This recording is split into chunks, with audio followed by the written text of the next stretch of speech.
महागठबंधन के सिलसिले पर कोई भी बयान माननीय राष्ट्रीय अध्यक्ष और माननीय उप मुख्यमंत्री तेजस्वी प्रसाद यादव के अलावा कोई नहीं देंगे। अगर कोई इस तरह का बयान देते हैं तो उस पर नेतृत्व की निगाह है और स्पष्ट रूप से ऐसे लोगों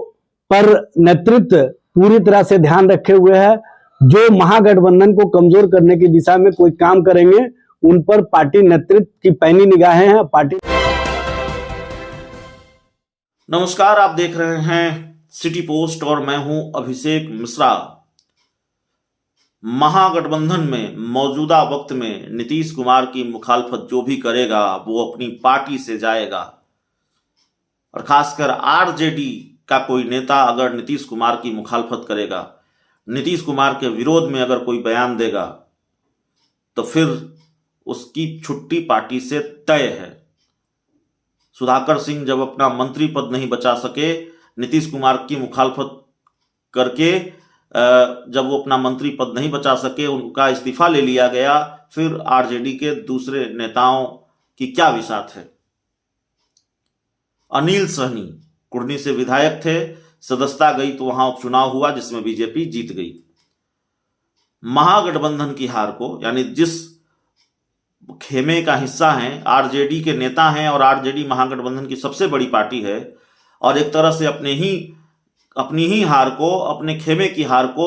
वो अति पिछड़ों की जीत बता रहे थे। अनिल सहनी ने कहा कुर्नी में हार हुई है वो नीतीश कुमार की हार है और अति पिछड़ों की जीत है।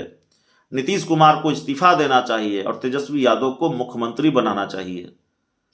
अनिल सहनी को यह बयान बहुत भारी पड़ने वाला है। विधायकी चली गई, विधानसभा की सदस्यता चली गई, अब पार्टी से भी चलता कर दिए जाएंगे ऐसा लगता है, क्योंकि आरजेडी ने संकेत दिए हैं कि अनिल सहनी के बयानों पर पार्टी के शीर्ष नेतृत्व की नजर है और उनके खिलाफ अब कार्रवाई हो सकती है। पार्टी के प्रवक्ता हैं एजाज अहमद, उन्होंने क्या कहा है जरा सुनिए। उनकी हो चुकी है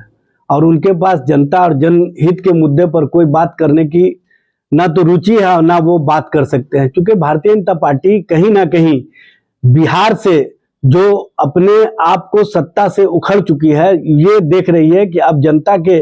बीच में हम कहीं पर नहीं हैं, तो वो इस तरह का अनर्गल प्रलाप करके कहीं ना कहीं जनता के बीच में अपने आप को स्थापित करने का प्रयास कर रही है। लेकिन चाहे जितना भी प्रयास कर ले, भारतीय जनता पार्टी के बयानवीर नेतागण, यहाँ पर उनका अब कोई दाल गलने वाला नहीं है, क्योंकि बिहार की जनता और बिहार के आम आवाम और बिहार के नौजवान भारतीय जनता पार्टी के बारे में समझ चुके हैं कि ये जुमलाबाज पार्टी है, सिर्फ जुमलाबाजी करती है, उसके अलावा कुछ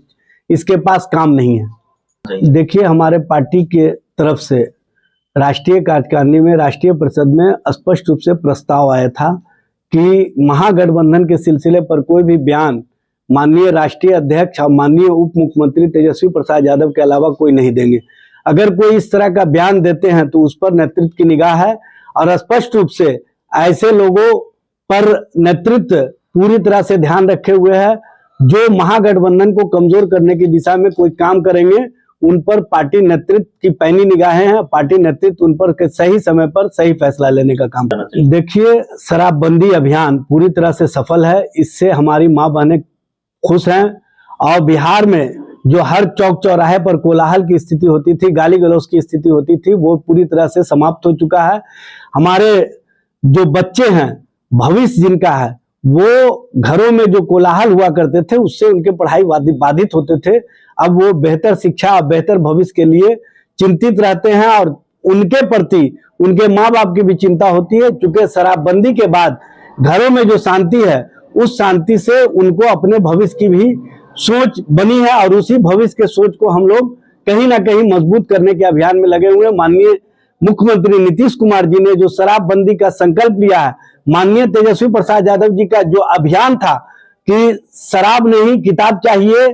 मदिरालय नहीं पुस्तकालय चाहिए, उस अभियान को हम लोगों ने मूर्त रूप देने का काम किया है और उस अभियान को मजबूती के साथ आगे बढ़ाने का काम किया है।